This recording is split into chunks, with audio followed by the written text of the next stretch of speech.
Rainfall, that is a precipitation. So the influence of rainfall is will be differing from different area and different region. How it is? If in humid regions, if the precipitation or rainfall, that's potential evapotranspiration, leaching of bases takes place. Here in humid conditions, as there is a potential evapotranspiration is more, there we can see there's some leaching of bases will be taken place, and the pH, as there is a basis will be leached off, the pH will be decreases. So the soil will become very acidic, and and due to this vegetation will be more, and the soils have a more organic matter due to the less decomposition. As the soils go, there will be less decomposition, there will be more organic matter, so soil exhibits a very good horizonation in this type of particular humid regions. So high rainfall leads to the loss of soil through runoff and erosion in slopey regions, and accumulation of material in the plains lead to the development of soil profile development.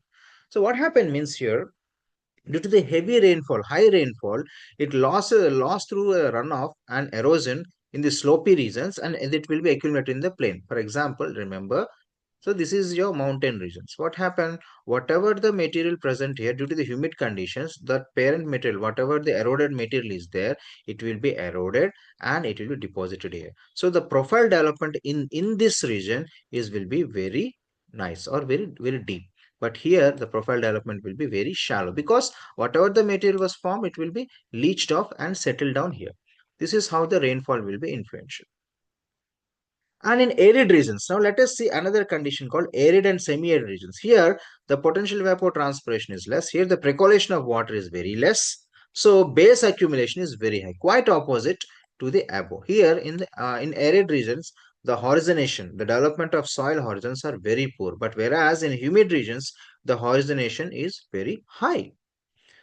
Now let us see the temperature. Another important factor, another important climate subfactor is the temperature. According to Van 't Hoff law, for every 10 degrees raise in temperature, a chemical reaction are increased by the factor 2 or 3. Right? That means every 10 degree raise, the a chemical reaction will be increases from every two times or three times, a factor of 2 and 3.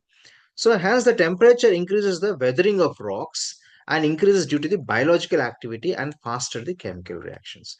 So as the temperature increases, what happen?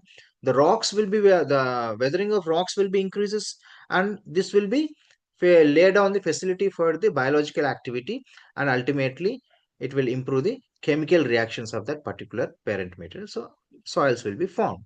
So usually weathering will be more in tropical climates than temperate climate. You should remember this simple point. So weathering usually very high in tropical climate than temperate climate regions. So in cold climate, soils are grayish, and in warm humid climate, soils are reddish in color. One more important property, right?